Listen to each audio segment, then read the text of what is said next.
La guerre au Congo n'est pas seulement la guerre avec des armes, mais c'est aussi une guerre qui est spirituelle. Quand vous voyez tout ce qui se passe dans ce pays ou ce qui s'est passé depuis un temps, c'est l'œuvre de Satan. C'est une œuvre spirituelle qui emporte les hommes, les jeunes gens dans ce pays. C'est une puissance des ténèbres envoyée pour déstabiliser le pays. Aujourd'hui, l'insécurité qui bat les pleins, la source de cette insécurité est d'abord spirituelle. Et cette source doit fermer.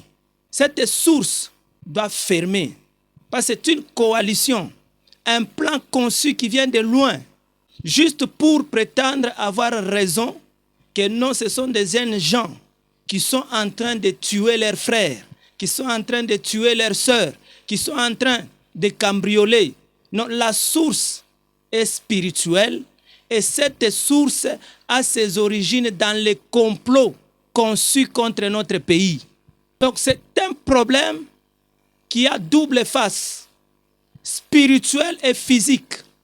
Et ceux qui dominent au nom du diable, ceux qui dominent avec l'aide de Satan, ont peur de voir un pays conduit avec l'aide de Dieu, dirigé avec l'aide de Dieu.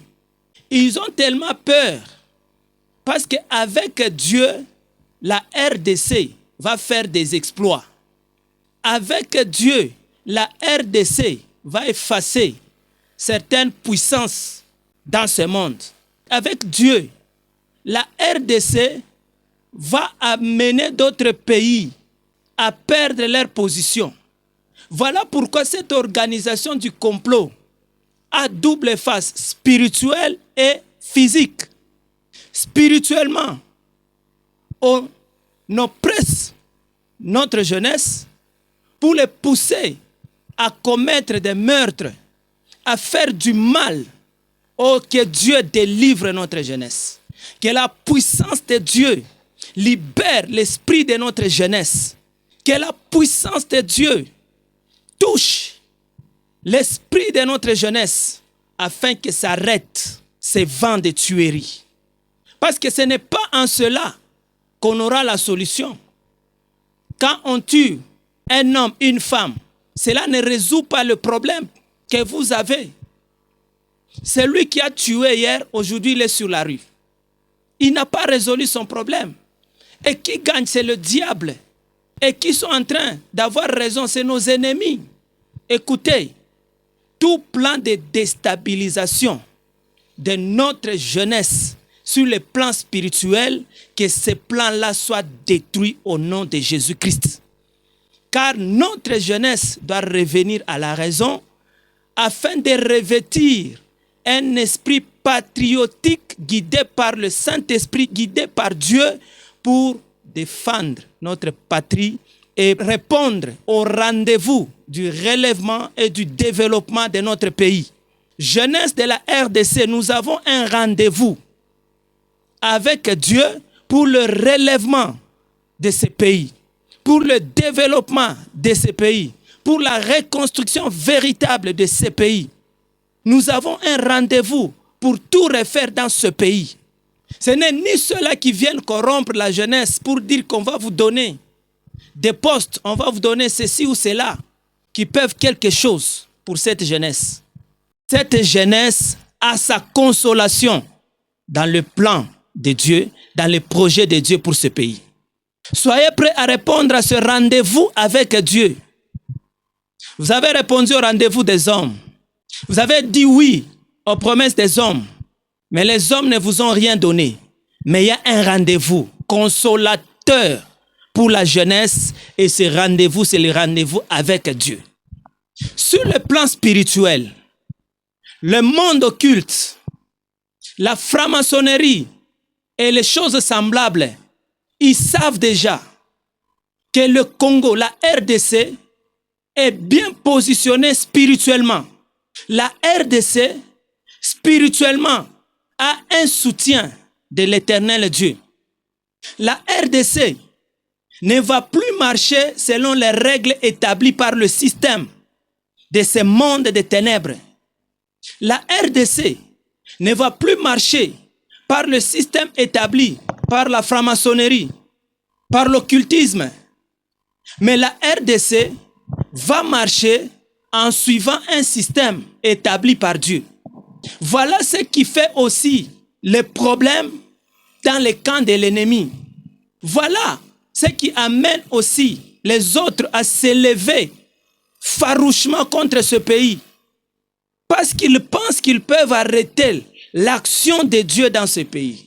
Ils pensent qu'ils peuvent arrêter l'action divine qui s'accomplit dans ce pays. Parce qu'ils savent que le temps est révolu où pour être quelque part, il faut pactiser avec le diable. Ils savent que pour émerger, ce temps est révolu.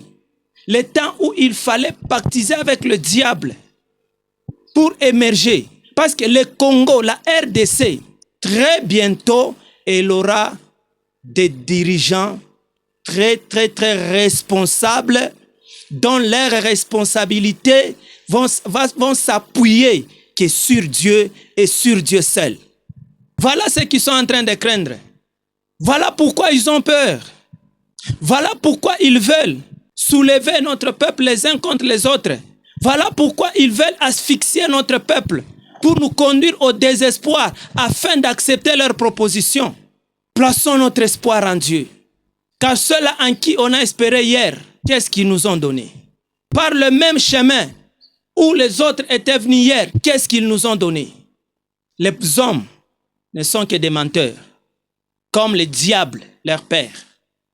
Toute tentative de corrompre notre peuple, que cette tentative échoue, parce qu'il est temps que notre peuple ait ses regards fixés sur Dieu. Et quand nous parlons de Dieu dans ce pays, ce n'est pas parce que les peuples souffrent plutôt, mais c'est parce qu'il y a une promesse, c'est parce que Dieu a une promesse pour ce pays. Dieu a un plan pour ce pays. Dieu a un projet pour ce pays. Que les hommes le veuillent ou pas, Dieu va accomplir sa volonté dans ce pays.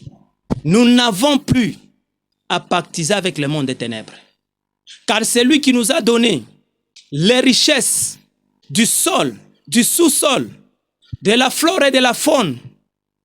Les richesses dans les eaux, c'est Dieu. Et c'est lui seul qui est capable de nous amener à les développer. Si les choses bloquent, ce n'est pas parce que le Congolais est naïf ou paresseux, mais c'est parce que les dominations de ce monde ne veulent pas voir les Congolais se développer. Maintenant, il y a un coup de force qui est déjà là. Et ce coup de force, c'est le coup divin. Et dans le coup divin, il n'y a pas la part d'aucune autre nation. Aucune autre nation ne viendra réclamer sa part. Aucun pays ne viendra réclamer sa part, car c'est le coup de force divin maintenant qui va agir dans ce pays. Si, dans ce que les hommes ont essayé, il y a eu des parts de tel ou tel autre pays, mais dans ce que Dieu fait, il n'y aura pas les parts d'un pays ou d'un autre. Nous ne sommes pas un peuple qui a échoué. Non. Nous ne sommes pas un peuple incapable. Non. C'est pourquoi Dieu est résolu d'ôter ces barrières devant nous. Dieu est résolu de donner la force à notre peuple et à notre armée afin d'ôter les barrières. Vous avez toujours mis la pression sur nos autorités. Vous avez toujours cherché à barricader les pensées de développement, les pensées d'évolution. Vous avez toujours barricadé cela. Oui, c'était un temps. Je vous répète, le Congo d'hier n'est pas le Congo d'aujourd'hui et ne sera pas le Congo de demain. Le Congo d'aujourd'hui, c'est comme un enfant qui est en train de naître. C'est les douleurs de l'enfantement. Et le Congo de demain, c'est un géant. Un géant. Comme vous le savez. Comme le monde entier le sait. Comme le gouvernement de la terre, en non-connaissance, le Congo, c'est un géant dont la respiration peut faire respirer autant de nations sur la terre. Voilà ce que nous disons. Le Congo de demain va faire respirer beaucoup. Beaucoup de pays, beaucoup de nations. L'Afrique ne peut respirer que par la respiration du Congo. Les géants vont se relever avec Dieu. Épuisés par vos étouffements, mais Dieu confère un nouveau souffle à la RDC. Dieu donne un nouveau souffle à la RDC pour que la RDC se relève. Peuple congolais, ayons confiance en Dieu, le créateur du ciel et de la terre. Nous n'avons qu'une seule portion de terre sous le soleil. Et cette portion de terre est appelée Congo, à laquelle Dieu nous a identifiés en nous envoyant sur la terre ici. Et nous ne pouvons penser autrement. Dieu est avec nous et Dieu nous donne la victoire et Dieu relève la tête de la RDC.